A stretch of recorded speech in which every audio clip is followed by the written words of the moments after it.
Olá, está no ar mais uma edição do Link CNJ. Aqui você acompanha assuntos da justiça que impactam o seu dia a dia em reportagens e conversas exclusivas com personalidades do mundo jurídico. E hoje vamos falar de um tema que pode parecer restrito ao mundo empresarial, mas na verdade interessa ao país todo, porque envolve emprego e geração de riqueza. Vamos tratar de recuperação judicial e de falência de empresas. Essas duas situações são regidas por lei recente, sancionada em dezembro do ano passado, portanto, há apenas 4 meses. Antes mesmo da Covid-19, as dificuldades da economia já eram visíveis e demonstravam a necessidade de atualização da legislação sobre recuperação judicial e falências. De 2014 a 2019, a Justiça brasileira recebeu mais de 181 mil processos sobre o assunto. No ano passado, com a pandemia, o PIB despencou 4,1% e mais de 1 milhão de empresas foram fechadas. De olho em todo este processo, ao longo dos anos, o CNJ editou uma resolução, 2 portarias e 2 recomendações. A preocupação do Conselho Nacional de Justiça a respeito da temática, ela realmente não é recente. Do contrário, desde 2018, através da portaria número 162, foi criado um grupo de trabalho, né, com composição multifacetada, bem heterogênea, e esse grupo tem a função, né, de contribuir para a modernização e efetividade do Poder Judiciário nos processos de recuperação judicial e de falência. Né? Nós temos um princípio constitucional que preserva a livre iniciativa, a empresa brasileira ela tem uma função social prevista na Constituição Federal, então cabe ao Poder Judiciário e, no caso, ao Conselho Nacional de Justiça, laborar prestigiando a segurança jurídica, o ambiente salutar de negócios no Brasil, a preservação dos interesses dos credores, dos trabalhadores, dos sócios, né, da própria sociedade, enfim, né, que é destinatária de todos os serviços, né, do ambiente empresarial, um fomentador de empregos, de distribuição de renda. As medidas tomadas pelo CNJ se encaixam em uma das prioridades estabelecidas pelo ministro Luiz Fux à frente do CNJ e do Supremo, ou seja, a promoção da estabilidade e do ambiente de negócios para o desenvolvimento nacional. Na prática, uma das medidas, uma recomendação, mexe com a forma como as varas de justiça funcionam. É uma recomendação que pretende estimular todos os tribunais a uma especialização, a realizar a especialização dos juízes nas varas de recuperação judicial e de falência, sempre que isso, em todo o país, for possível em cada tribunal. É claro, veja, não é possível se esperar que todos os 18 mil juízes do Brasil sejam especialistas em recuperação judicial e em falência. Então, é preciso, dada a relevância dessa matéria para o jurisdicionado, para as empresas, para empregos, para inúmeras empresas credoras ou as próprias recuperandas, né, é preciso que haja uma especialização do juiz, porque é um tema muito árido, é um tema que tem uma lei muito específica, com muitos detalhes, e que é muito importante que haja uma solução o mais rápida possível, porque uma solução, uma recuperação de uma empresa em crise que seja demorada não serve para recuperar qualquer empresa. Todo este trabalho se soma à mudança da legislação sobre recuperações judiciais e falências. A Lei 14.112, em vigor desde janeiro deste ano, foi bem recebida no Poder Judiciário por trazer mecanismos que podem ajudar a preservação das empresas e empregos e estabelecer garantias a credores. E vamos aprofundar o assunto. Eu converso agora online com 3 convidados. Paula Naslavski, advogada, especialista em reestruturação e recuperação de empresas. Conversamos também com Simoni Braga, advogada, especialista em relações trabalhistas e sindicais. E com Júlio César Moreira Barbosa, advogado da Confederação Nacional da Indústria. Muito obrigado aos 3 pela participação no programa. Eu começo com uma pergunta para o Júlio. Qual é a avaliação que a Confederação Nacional da Indústria faz dessa legislação recentemente aprovada, Júlio? Primeiramente, agradecendo o convite para participar desse evento. A Confederação Nacional da Indústria, ela vê como um avanço a aprovação dessa lei 14.112, efetivamente em relação ao que nós tínhamos. Ela apresenta pontos positivos, alguns pontos, aliás, que vinham sendo debatidos na própria jurisprudência, e agora eles foram consolidados nesse texto normativo. Evidentemente, a gente acredita que poderia ter algum avanço a mais, mas dentro do cenário atual, a nossa visão sobre a nova lei de recuperação judicial de falência é uma visão positiva. E a sua avaliação especificamente, Simone, qual é? Nós tivemos um avanço, sim. A nova lei, ela traz uma série de alterações na esfera trabalhista que potencializa, agiliza o processo de recuperação e torna ele mais eficiente e indutor da economia, que é o que todos nós precisamos agora, considerando o cenário atual, pandêmico e o pós-pandêmico que já se anuncia.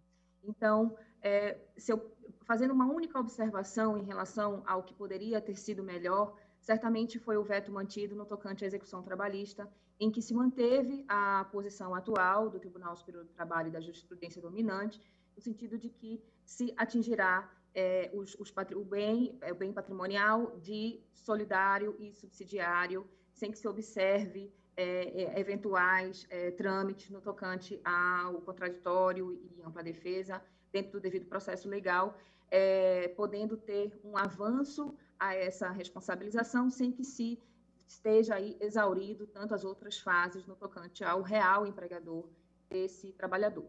Paula, o presidente do Supremo e do CNJ, ministro Luiz Fux, assumiu, colocando como um dos eixos da gestão dele a ênfase no desenvolvimento econômico, em desatar os nós que seguram a economia do Brasil. Eu acho que a lei vem colaborar. Ela não vai ser a solução para todos os problemas econômicos do país. A lei trouxe uma maior segurança para os investidores, por exemplo, que ficam mais tranquilos em adquirir ativos em processo de recuperação, e é importantíssimo para o processo de recuperação e para o processo de falência também a entrada de investimentos, né, a entrada de dinheiro novo.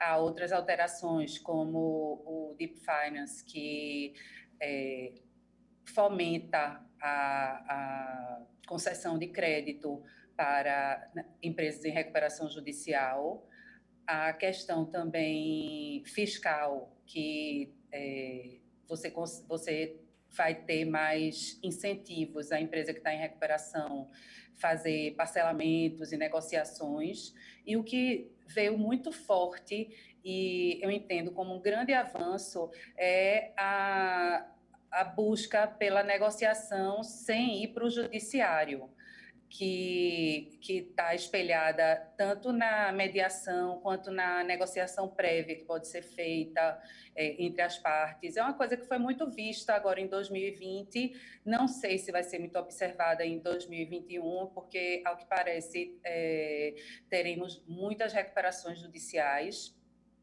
mas, por outro lado, temos a recuperação extrajudicial, que com a nova lei se tornou mais atrativa. Simone, vocês três fazem uma avaliação positiva da lei, mas a Paula lembrou uma questão importante. Com a pandemia, certamente a gente vai ter em 2021, se não uma enxurrada, pelo menos um aumento significativo no número de pedidos de recuperação judicial. A lei atende a essa nova demanda que surgiu? Nós não só teremos um maior número de empresas recuperandas, como também teremos um alto índice de reclamações trabalhistas, né? Considerando o déficit na empregabilidade anunciado, ainda que o Estado tenha tido um esforço muito grande para a manutenção do auxílio emergencial, mas a gente sabe que o presente e futuro já anuncia um número significativo de ajuizamentos de processos trabalhistas, né? E seguindo essa mesma linha, as empresas recuperandas também farão parte desse cenário, e razão pela qual é fundamental que tenhamos judiciário, Estado e todos muito atentos e sensíveis a essa situação, né? E retomo novamente a discussão em relação a solidários e subsidiários, que a gente também possa compreender que é fundamental que, nesse momento, possamos estimular os investidores, estimular a abertura de novos negócios, estimular a inauguração de novas empresas, porque elas são fornecedoras de novos postos de trabalho. Então, dentro dessa lógica, desse ciclo fundamental de sustentabilidade econômica, é necessário, sim, que tenhamos a boa utilização dos institutos legislativos, inclusive a Lei da Recuperação Judicial. Júlio, e como é que a CNI se prepara para esse quadro que certamente nós enfrentamos em 2021 e talvez até tenhamos que enfrentar em 2022? Existe um dado interessante é que no ano de 2020 o número de pedidos de recuperação judicial caíram. E a gente talvez avalie aí que tenha um eventual represamento de pedidos que possam desaguar agora ao longo de 2021 e realmente já tem alguns dados que apontam um crescimento substancial dos pedidos de recuperação judicial. E a CNI, obviamente, preocupada com esse cenário todo, ela vai continuar atuando perante o Poder Legislativo, né, para fazer as gestões, eventuais mudanças que ela entende necessário para poder aprimorar o processo de recuperação judicial. Eu acho que isso é uma atividade contínua da entidade. E também a CNI espera que o Poder Judiciário, que eu acho que vai ser fundamental para a aplicação dessa lei, eu acho que o Poder Judiciário tem um papel aí extremamente importante, como teve quando houve a introdução da Lei 11.101 em 2005, que era uma lei nova, que mudava completamente o cenário, e nesses 15 anos o papel judiciário se consolidou uma jurisprudência relevante, trazendo mais segurança jurídica para esse procedimento. Então, a gente espera também que o Poder Judiciário, a partir dessa nova lei, dentro de um prisma aí, né, que analise efetivamente, que vise efetivamente a recuperação judicial das empresas, a gente espera que ele traga, porque a lei tem alguns pontos obscuros ainda que demandarão efetivamente interpretação, e isso é uma etapa fundamental para poder concretizar essa lei. Simone, e além do papel do judiciário, o que você me diria do papel do Estado nessa dificuldade toda? Qual deveria ser? Muito bem lembrado. Eu também reforço o que foi dito pelo Júlio em relação aos índices baixos de empresas recuperandas no calendário 2020. Isso também acontece no cenário do número de reclamações trabalhistas. A gente sabe que existe uma demanda represada e a razão ela é simples, é justamente pelo apoio que foi dado pela entidade estatal ao conceder o auxílio emergencial. Ele é uma forma de segurar esse cenário econômico, social.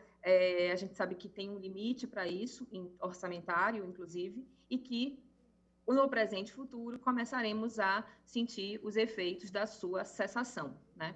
Então, certamente, quando esse auxílio deixa de ser concedido, nós teremos aí a realidade, de fato, no que tange à empregabilidade e no que tange os índices econômicos efetivos trazidos e como consequência desse período pandêmico.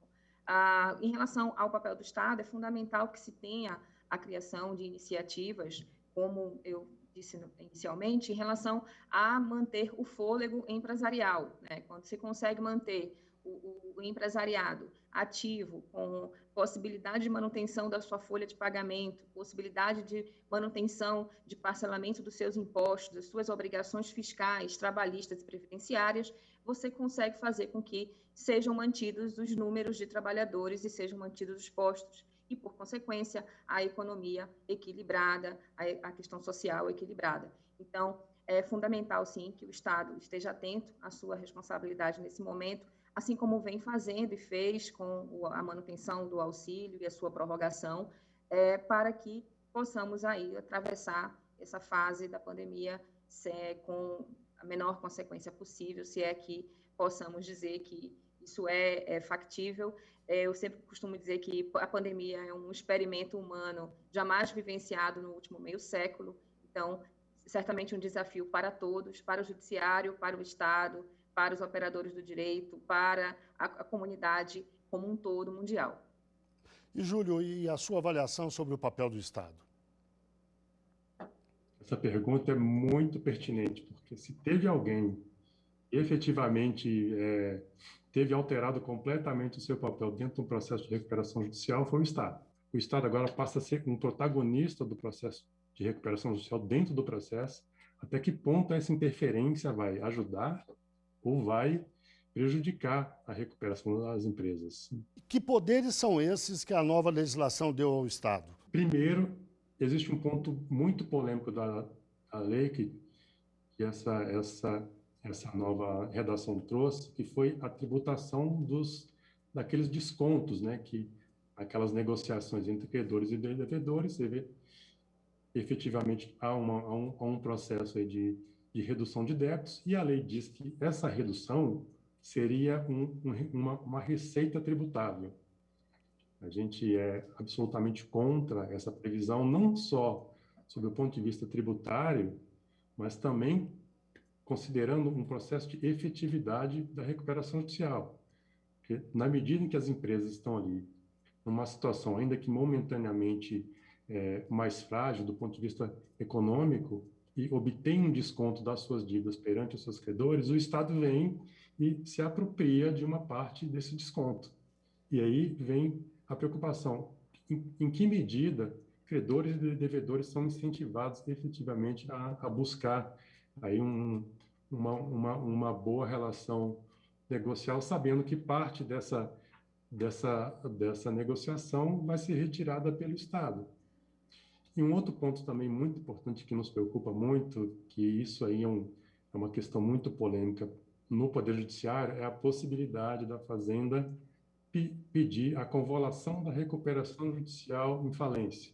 Esse é um ponto muito polêmico, existem algumas decisões, poucas aí que permitem, mas, de fato, isso é um ponto que a gente... E aí a gente retoma aquele ponto, o papel do judiciário para poder mediar essa participação agora especial da Fazenda Pública também, porque, inclusive, o projeto original dessa lei de recuperação era um projeto absolutamente pró-Fazenda Pública. Foi feito um projeto substitutivo exatamente pela repercussão negativa que teve a proposta inicial. E aí o deputado Hugo Leal, que foi encarregado desse projeto substitutivo, que desagou aí na promulgação dessa lei 14.112, e ele trouxe, ele reduziu aquela participação inicial que era muito maior, mas ainda assim a gente se preocupa bastante com essa interferência do poder público dentro de uma relação. E assim, a principal característica da recuperação judicial era uma negociação entre credores e devedores, uma negociação privada. E aí vem o Estado, que não participa do processo, mas nele vai interferir substancialmente. Aí a gente retoma o papel do Poder Judiciário para poder mediar esse nível de interferência. Paula, a sua preocupação em relação a essa questão do Estado é semelhante ou a sua avaliação é outra? Eu entendo que o Judiciário deverá se pronunciar. Assim como na lei atual, ele se pronuncia não decretando a falência imediatamente quando há um descumprimento de plano, apesar da lei prever isso, que se o devedor descumprir o plano de recuperação, será convolada a recuperação judicial em falência. Então, eu entendo que o fisco poderá requerer a convolução, mas daí ao juízo convolar, eu imagino, com minha visão otimista, que não vai ser tão simples assim. Espero que não seja tão simples assim, porque a gente vai ver um desequilíbrio e um desincentivo à tentativa de superação da crise, não é? Através da recuperação judicial. Simone, a Paula falou em otimismo. Você também é otimista, não? Sim, acompanho também a pauta positiva apresentada pela Paula e também levantada em alguns pontos pelo Júlio, mas também reforço o entendimento de que é fundamental que tenhamos todos os entes envolvidos dispostos a compreender a necessidade de se manter o equilíbrio econômico entre empregadores, trabalhadores e tantos outros sujeitos envolvidos nessa relação. Então, é fundamental que tenhamos aí, que contemos com a razoabilidade no plano de fundo de todas essas decisões. Eu agradeço mais uma vez a participação de Paula Navislavski, advogada, especialista em reestruturação e recuperação de empresas. Agradeço também a Simone Braga, advogada, especialista em relações trabalhistas e sindicais, e a Júlio César Barbosa, advogado da Confederação Nacional da Indústria. E agora o link CNJ da Notícias da Justiça com um giro pelos estados e pelos tribunais do país. O número de mortes por Covid-19 entre profissionais e internos dos sistemas prisional e socioeducativo subiu 487% na comparação entre o último trimestre com o trimestre anterior. Foram 94 novos óbitos nos últimos 3 meses, contra 16 entre outubro de 2020 e janeiro de 2021. Desde o início da pandemia, foram 322 mortes. Os dados são do monitoramento feito pelo Conselho Nacional de Justiça a partir de informações de autoridades locais. A destinação de verbas para o combate à pandemia nos sistemas prisional e socioeducativo chega a R$100 milhões, entre recursos estaduais e federais e de outras fontes. Os prazos de validade dos concursos no Judiciário que estavam em andamento em abril de 2020 devem continuar suspensos até 31 de dezembro deste ano. A recomendação é do plenário virtual do CNJ. O objetivo é cumprir a legislação que orienta o enfrentamento da pandemia pelo Estado. E equipes do Poder Judiciário garantem a tramitação de processos de adoção mesmo diante da Covid-19. A mobilização envolve magistrados e profissionais como escreventes, psicólogos, pedagogos e assistentes sociais das varas da infância e da juventude. Desde o começo da pandemia, o CNJ e a Corregedoria Nacional de Justiça adotaram várias medidas para lidar com o tema. Entre elas, a realização de audiências concentradas por videoconferência para vencer as barreiras impostas pela doença. Dados do Sistema Nacional de Adoção e Acolhimento mostram que, atualmente, o Brasil tem quase 31 mil crianças e adolescentes em serviços de acolhimento. Deste total, 4.960 estão aptas a serem adotadas. O presidente do CNJ e do Supremo, o ministro Luiz Fux, anunciou a criação das caravanas virtuais. São encontros quinzenais para a capacitação das equipes que vão atuar nas diversas unidades judiciárias do país. O objetivo final é aprofundar temas sobre a gestão de precedentes, demandas de massa e estruturação dos centros de inteligência locais. Os centros de inteligência foram criados para identificar demandas repetitivas e propor a replicação de decisões. E o CNJ também capacita equipes locais para qualificar a reintegração de pessoas que já cumpriram penas. As atividades são feitas em formato online por causa da pandemia da Covid-19 e já mobilizaram 200 pessoas, de 12 unidades da federação. A capacitação cumpre a política judiciária de atenção a pessoas egressas do sistema prisional e segue metodologias desenvolvidas pela parceria entre o CNJ e o PNUD, o Programa das Nações Unidas para o Desenvolvimento, com o apoio do DEPEN, o Departamento Penitenciário Nacional. É hora do CNJ nas redes. Vamos ver algumas das postagens mais marcantes da semana nas redes sociais do CNJ. Olá pessoal, vamos iniciar o CNJ nas redes dessa semana falando sobre stalking. Você sabia que agora essa prática é crime? O post do CNJ sobre o tema deu o que falar no Instagram, mas é preciso deixar claro aqui que estamos falando de casos em que há tentativas persistentes de aproximação, recolhimento de informações sobre a vítima e perseguição, pessoalmente ou pela internet. Quem pratica esses atos pode pegar pena de até 2 anos de prisão e multa. E essa é uma vitória para as mulheres que denunciavam esse tipo de comportamento e que se sentiam desprotegidas. O tema, inclusive, fazia parte dos projetos de lei que o Grupo de Trabalho para a Elaboração de Estudos e Propostas visando o combate à violência doméstica, liderado pelo CNJ, pediu prioridade de tramitação no Congresso Nacional e foi atendido. Lá no Instagram tem mais detalhes. E a transformação digital do Poder Judiciário não para. Os tribunais de todo o país já podem instituir núcleos de justiça 4.0, que serão responsáveis por dar encaminhamento totalmente digital aos processos. Esses núcleos são facultativos, nenhum tribunal é obrigado a aderir, mas são um instrumento que facilitam para que uma parte do processo possa imediatamente ter acesso à justiça, como prometido pela Constituição Federal. Nos núcleos, os processos tramitarão por meio do juízo 100% digital, em que videoconferências e outros atos realizados com o auxílio da tecnologia dispensam a presença física das partes e representantes. Ficamos por aqui e até a próxima! É hora do quadro Uma História, aquele momento em que um juiz ou uma juíza conta um caso que marcou a carreira dele ou dela. Me marcaram alguns casos, né? Então, assim, eu não, alguns bem assim, específicos, por exemplo, como de um menino que era do interior daqui do Amazonas, de uma cidade que fica no Rio Solimões. Ele veio para Manaus, ele foi acolhido num abrigo, ele tinha 7 anos de idade, veio porque ficou órfão e o pai o abandonou. E o tempo foi passando, né? Então ele via, quase 8 anos no abrigo, ele viu muitas crianças e muitos adolescentes e até grupos de irmãos serem adotados e ele não conseguia. E isso realmente é algo que te deixa muito angustiado, né? Como vou resolver essa situação? Como eu posso fazer para ajudá-lo?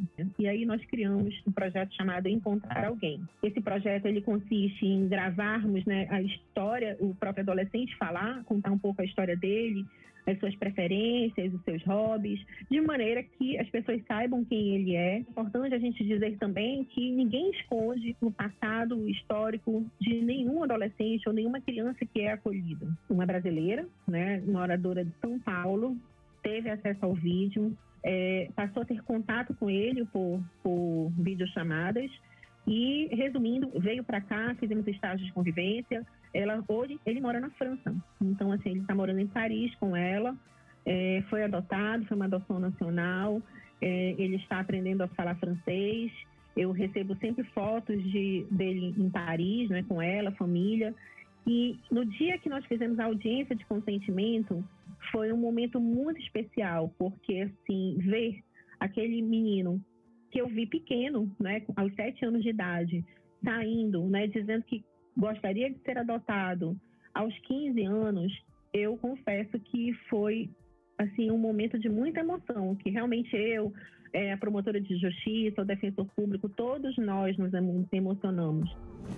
Bem, chegamos ao fim de mais um Link CNJ. Muito obrigado a você que esteve com a gente até agora e até o próximo programa.